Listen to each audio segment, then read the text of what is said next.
Alright, hello, assalamualaikum guys. Anda bersama saya kembali, Ayung. Kita dalam segmen Ayung Vlog. So, sebelum aku teruskan dengan video kali ini, aku nak promote baju ni. Ini adalah baju daripada Massive.my. So, kalau korang nak order, boleh klik link dekat bawah. Ini merupakan salah satu brand yang aku buat sebagai sampingan saja. So, ini adalah baju yang paling latest. Ada dua versi, iaitu Navy Swift dan juga Black Marble.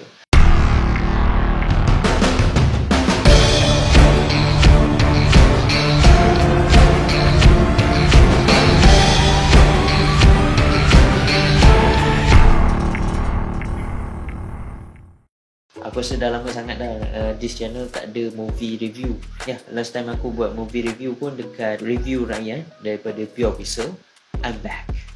So, Saka dan Sepi merupakan arahan daripada Raza Hisham Rashid. So, kalau seperti mana yang korang tahu, Raza Hisham Rashid adalah pengarah filem Pusaka dan juga Mulut Masin. Filem Mulut Masin saja yang aku terlepas untuk menonton. Apa yang membuatkan aku menonton filem Saka dan Sepi ni?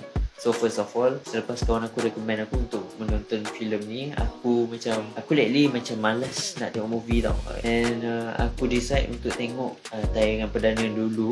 Nasib baik ada tayangan perdana. So aku tengok tayangan perdana dulu dekat YouTube. And then bila aku dah tengok 20 minit awal tu memang membuatkan aku impressed and aku interested untuk menonton filem ni. Tanpa segan silu, kawan yang recommend tu dia dah beli filem ni. Dia dah beli dekat Astrogo. So aku tengok dekat dia punya ID lah. So thank you for the RM15.90 ya, member Hasib. So thank you, aku dah dapat tengok filem Saka dan Sepi. So filem Saka dan Sepi merupakan filem horror komedi. So dia boleh berganding dengan filem Takut Ketak lah kot. Bagi aku is better than Takut Ketak lah. Boleh dikatakan jauh beza lah. Walaupun filem tu dah lama tapi dia masih kekal dalam ingatan. That's good lah. So filem Takut Ketak Saka dan Sepi adalah filem yang bagi aku simple and enjoyable.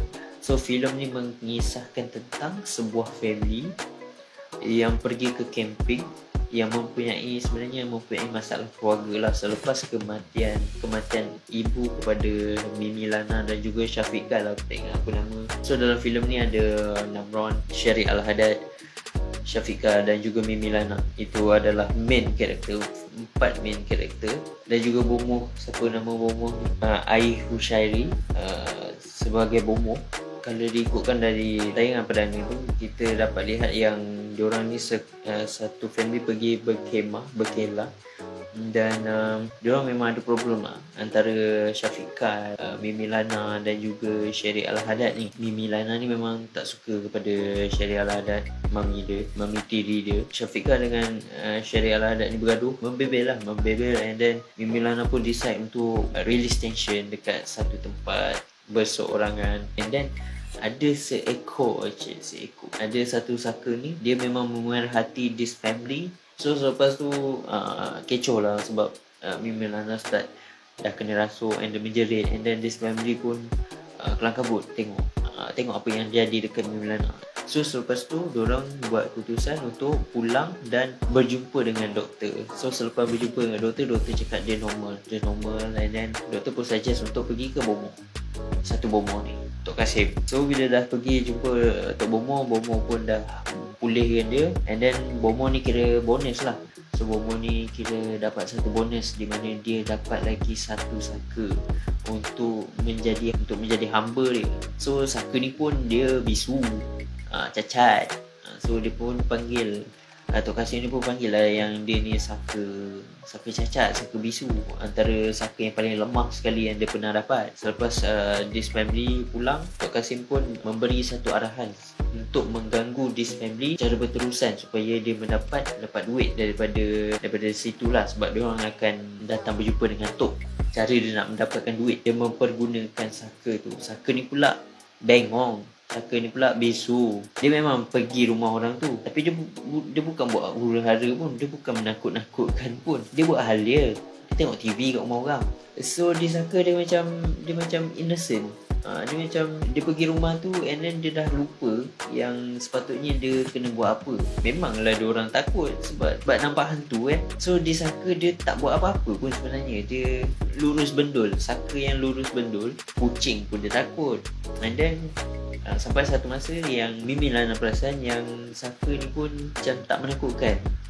Dia pula takut dengan kucing. So dia macam start supaya jangan takut dengan saka ni. Diorang cuba untuk mengenali hantu ni. Oh, sebelum aku terlupa, ada satu malam tu memang diorang tak tahan sampai diorang call ustaz. This character, this pelakon ataupun watak boleh dikatakan yang aku suka dari segi dia punya cara percakapan ni, ustaz ni, sebab dia ada nada-nada yang macam mengaji tu. Setiap perkataan dia ada bunyi dengung-dengung dia tu. Dan ada satu momen yang di mana yang aku rasa the best part lah. Disebabkan satu family ni dia takut, dia offer ustaz tu untuk stay dekat rumah. Seorang-seorang offer untuk tidur dekat bilik dia orang masing-masing. So sampai dekat part Mimi Lana, yang Mimi Lana offer ustaz tu untuk tidur dekat bilik dia. Ustaz tu pun macam dia tak boleh nak deny, dia macam dia senyap. Padahal yang lain offer dia tak apalah. Sampai dekat Mimi Lana dia macam berhenti kejap. So dekat situ satu punchline bagi aku. Lepas tu adalah kejadian yang diorang dah start mengenali dia saka and then menjadikan saka tu sebahagian daripada family diorang.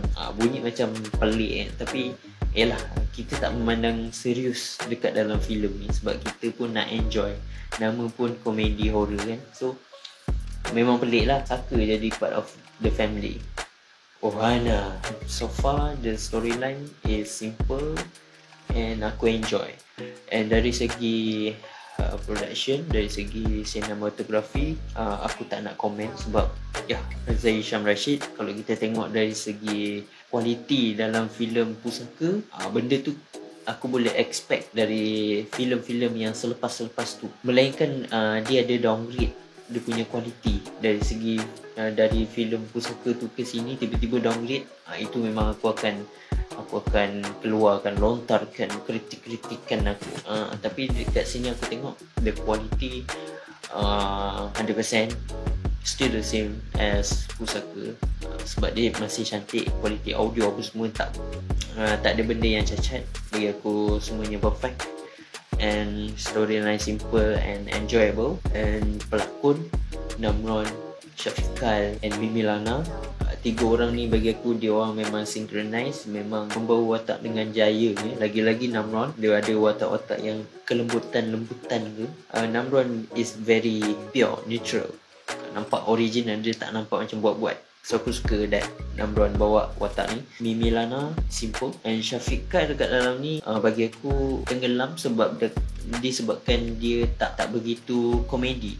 Mimi Lana terlebih komedi sebab dia ada bawa watak yang hantu apa semua tu kan. Cuma Syarif Al-Haddad kalau digandingkan antara Namron, Syafiqal dengan Mimi Lana ni, dia agak terkeluar. Dia macam dalam 4 jari ni dia macam terkeluar sikit. Sebab dia macam tak berapa nak, gandingan dia tu mungkin belum cukup sesuai. Bagi aku dia masih lagi nampak lah yang Syarif Al-Haddad is one of terkeluar sikit daripada gandingan yang ada. Yang tiga ni yang boleh dikatakan the best ni. So Syafiqal memang tak ada, dia punya komedi memang less sebab dia punya watak dia tak cheerful lah. Watak dia ni suka komplain. Watak dia ni adalah watak yang mampu malas, watak yang suka nak marah, watak yang terpinggir. Maksudnya dalam cerita tu dia dipinggirkan macam tu. Dia adalah antara satu family yang bermasalah lah. Watak bomoh memang the best. Dia punya gaya-gaya bomoh tu ada, gaya-gaya orang jahat tu ada. So overall aku memang sangat enjoy with this film. Kalau korang belum tonton, aku sangat recommend korang untuk tonton filem ni. Boleh langgan dekat Astrogo, hanya RM15.90. Wow, tiba promote dah lah tengok free. So untuk filem ni aku bagi rating sebanyak 7/10. Simple and enjoyable. So kepada korang yang belum tonton, boleh tonton. Hope you guys enjoy with this video. Jangan lupa untuk like, share dan subscribe ke YouTube Ayu Mabla. See you guys in the next video.